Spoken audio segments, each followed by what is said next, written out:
Et le Front National à l'épreuve des chiffres. Marine Le Pen a battu ses cartes ce matin devant les journalistes. La patronne du FN était attendue au tournant, notamment en ce qui concerne le coût d'une éventuelle sortie de la zone euro. Les précisions sur place de Myriam Ankawa avec Dalibor Samak.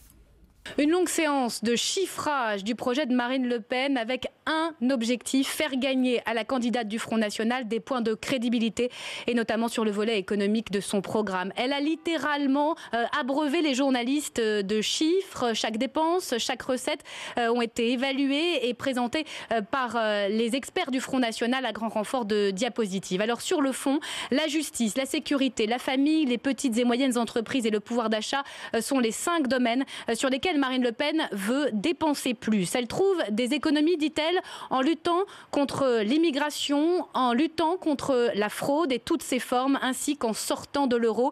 Et oui, le retour au franc est comptabilisé parmi les recettes, car si Marine Le Pen est élue, elle actionnera la planche à billets. Alors a-t-elle réussi cet examen de crédibilité? Il est beaucoup trop tôt pour le dire. Nous, les journalistes, repartons avec d'épais dossiers de presse. À nous et aux économistes de décortiquer tout cela. Ce qui est sûr, c'est que Marine Le Pen s'attend aux critiques. Elle prend tous les experts au mot et leur demande de lui répondre sur le fond. Écoutez.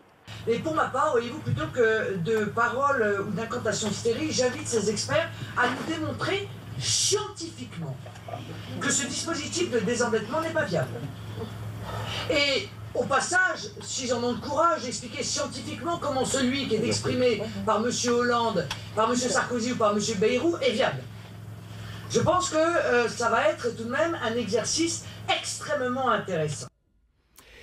Et ce sondage publié aujourd'hui, sondage TNS Sofres pour Canal+, qui montre que 31% des Français se disent d'accord avec les idées du Front National. C'est 9 points de plus que l'année dernière à la même époque. Signe que Marine Le Pen a en grande partie réussi à dédiaboliser son parti. Reportage de Myriam Ankawa et Anne-Sophie Lemaître. Mesdames, bonjour. Elle a réussi à décomplexer ses électeurs. Autrefois honteux ou mal assumés, le vote FN s'exprime depuis quelques années à ciel ouvert. Il y a un ras-le-bol général, quoi. Donc les gens ils se remettent sur le Front National.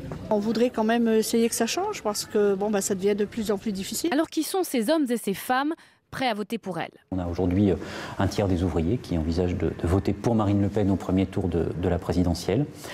Ce sont des électeurs qui appartiennent à des tranches d'âge en situation d'être en activité professionnelle, qu'ils aient ou non un travail. Et puis, on a des électeurs qui s'estiment insuffisamment pris en compte dans notre société. Des oubliés, des invisibles, comme les appelle Marine Le Pen. Une France modeste, déshéritée, à laquelle pourrait s'ajouter une autre France, celle des classes moyennes. On a une classe moyenne aujourd'hui qui s'estime en déclassement, pour plus de 50% d'entre elles, et qui s'estiment souvent insuffisamment prises en compte par les politiques publiques, qui s'estiment oubliées par les politiques de gauche ou de droite modérée, et qui d'une certaine manière cherchent un exutoire.